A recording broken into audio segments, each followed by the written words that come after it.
welcome to Bad Ideas, the show where we look at misfires, mistakes, and miscalculations from all throughout history.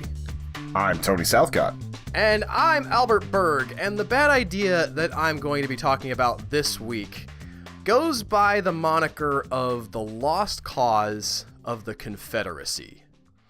Now, we will get into in depth what this idea is about, but if I had to summarize it in one sentence that everybody would recognize, this is the place where the idea that the Civil War was not about slavery comes from. This is where that idea started, and it's a specifically cultivated idea. Now, before I get any further into this, I want to say, if you believe this, if you have been taught or grown up to understand that the lost cause of the Confederacy, even if you didn't know it by that name, and we'll talk about the details so you'll recognize more of the stuff that is involved as we get further. But if you have been taught this, I am not here to say that you are stupid or that you are evil or a bad person or deserve to be ashamed of yourself. That is not the purpose of this podcast. However, I am going to assert that you're incorrect. And I am going to start off, even before we start talking about the lost cause, with some carefully chosen quotes to show people that, yes, the Civil War was, in fact, about slavery. But it's about states' rights. States' rights to hold slaves, yes. Specifically. So I'm going to start off by reading, and the title of this is relatively long. It's the Declaration of the Immediate Causes Which Induce and Justify the Secession of South Carolina from the Federal Union. Ooh, that's a mouthful. This is essentially South Carolina's Declaration of Independence from the Union, and it contains this line, quote, "A geographical line has been drawn across the Union, and all the states north of that line have united in the election of a man to the high office of President of the United States whose opinions and purposes are hostile to slavery. He is to be entrusted with the administration of the common government because he has declared that the government cannot endure permanently half slave, half free, and that the public mind must rest in the belief that slavery is in the course of ultimate extinction."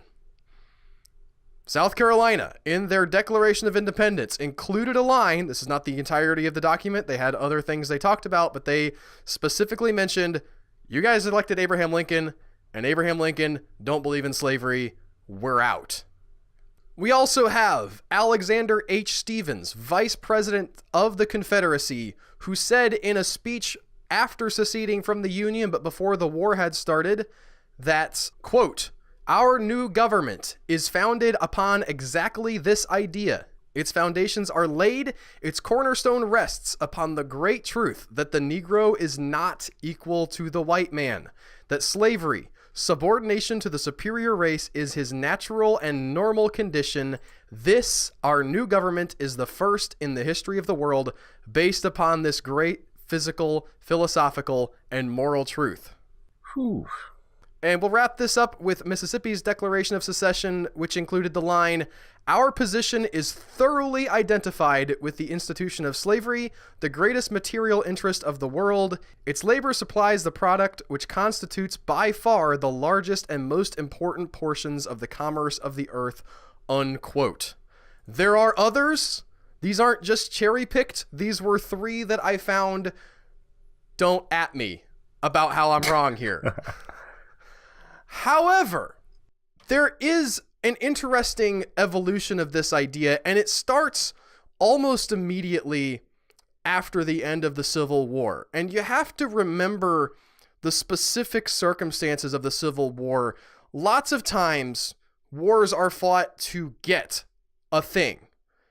Like, you have a resource that we want and we're coming after it. Or they're fought to gain independence from someone, where the ultimate purpose is a separation of different states. However, the Civil War was fought because the North wanted the South to stay. It was fought ultimately to preserve the Union of the United States. And so when everything came back together, there was this weird mood. let's call it, in the country where we had just got done fighting with ourselves. We had just got done with brother killing literal brother, and everybody was just kind of trying to figure out how to process this. And the South in particular had a really tough time because after the Civil War, the South is in ruins. Physically, spiritually, emotionally, they have been completely wrecked. And they're faced with the fact that they have lost what was to them a holy war. And in their process of trying to figure out what all of this meant, they try to justify their loss, and ultimately they try to justify themselves in the face of history. And right after the war in 1866, this book called The Lost Cause, A New Southern History of the War of the Confederates, is published by a man named Edward A. Pollard. And Edward A. Pollard's book is where we get this name, The Lost Cause of the Confederacy. He's not the only writer to contribute to this body of work of revisionist history about the South, but he's the first one to get the ball rolling. And in his book, Pollard reframes the conflict of the Civil War away from a moral conflict about the institution of slavery to a clash of two civilizations that just didn't understand each other. And he specifically reduced the role of slavery in the conflict to a convenient line of battle between the two sections. That is a quote. He also diminished the severity of slavery, writing, quote, "We shall not enter upon the discussion of the moral question of slavery, but we may suggest a doubt here whether that odious term, slavery, which has been so long imposed by the exaggeration of Northern writers upon the judgment and sympathies of the world, is properly applied to that system of servitude in the South, which was really the mildest in the world, which did not rest upon acts of debasement and disenfranchisement, but elevated the African, and was, in the interest of human improvement, and which by the law of the land protected the Negro in life and limb, and in many personal rights, by the practice of the system bestowed upon him a sum of individual indulgences, which made him altogether the most striking type in the world of cheerfulness and contentment." Wow, that sums it up so nice and clean. This idea that the slaves were really not that bad off was going to be a major part of this philosophy. And for those of you who have lived in the South, you've probably heard some version of this. I know I have. I was taught most of this stuff growing up. By the way, from people who grew up in the North, like transplants to the South, mostly all taught me this amalgam of ideas that is the Lost Cause. There are several basic tenets to this. As I mentioned earlier, there's the idea that the slaves were essentially happy and contented members of the Southern families that they were owned by. And this can be best embodied by the Uncle Remus character that tells a lot of the Brer Rabbit stories, very infamously included in the Disney movie Song of the South. Sort of just, you know, he was owned by people, but it wasn't that bad for him. He was happy. He was contented. Life was pretty good. Sure, he couldn't leave or go back to the place where he'd come from, but, you know, stuff is okay for Uncle Remus, guys. Yeah, and this is you growing up in Florida, so, like, still very much part of the South. In Colorado, we had a very, very, very different story there. The narrative goes on further to say not only were these slaves benefited by the introduction of civilization, quote unquote, that they weren't living in the weird squalor of whatever they were doing over there in Africa, but also that they were elevated by the benefit of the introduction of Christianity. That now that they know about Jesus, even though we own them, we have fixed their lives because we told them about Jesus. And that they'll get salvation in the afterlife and be free there. Yes, I guess. Obviously, as we've mentioned already, it also tried to reframe the Civil War not as a moral struggle between two opposing viewpoints, but as just a fight over states' rights versus the federal government, the big bad imperial federal government just trying to come in and try to stomp on everybody and make them do what they don't want to do in their individual states. And that's an idea that is as old as the Republic and as new as, I mean, today we are still having the states' rights versus the federalism kind of debate. And so if you frame it like that, you think, well, those guys weren't that bad. They were probably, just conservatives like us trying to live their lives. The federal government sticking its nose where it don't belong. And yeah, they owned slaves, but it wasn't that big of a deal. Abraham Lincoln also usually gets the shaft in this version of history. He's the villain. He's portrayed as a hypocrite who didn't really care about the issue of slavery, and simultaneously portrayed as someone who was willing to tear up the Constitution in order to end the slavery. He was just faking it, Tony.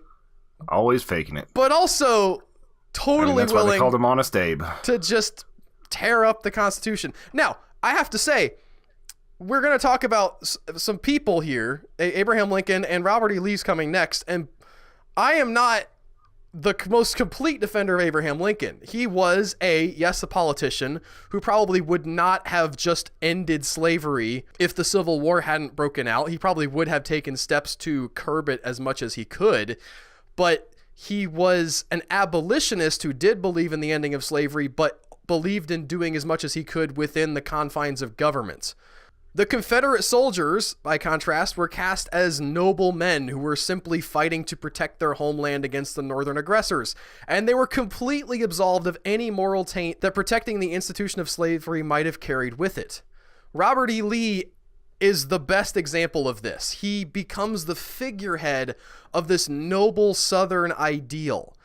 And the South seized on the fact that Robert E. Lee had written several papers questioning the morality of slavery and ignored the reality that Lee had grown up in a slave-owning household, had owned slaves of his own, and done several things to protect that same institution. The Lost Cause holds him up as this pure, noble man whose only purpose was the defense of his homeland from the tyrannical North, but the reality is a lot more gray than that. I didn't actually know that he was a slave owner. He did until 1852. At the time of the Civil War, no, he did not personally own slaves. However, he was, I believe, in charge of an estate that did have slaves as part of its operations. So the fact that they weren't technically in his name is kind of pulling a lawyer there. Yeah. As the years passed after the Civil War, the Lost Cause idea gained even more traction.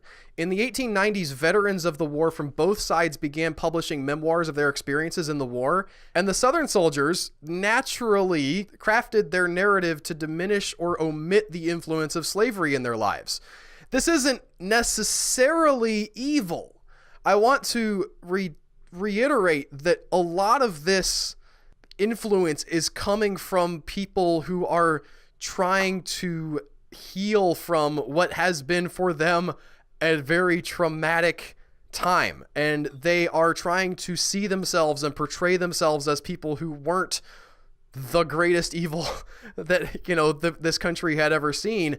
And so they just naturally, I think like most of us would, kind of omitted a lot of the less tasteful thoughts that they might have had in their heads and the reasons why they were fighting that didn't include defending my state's honor.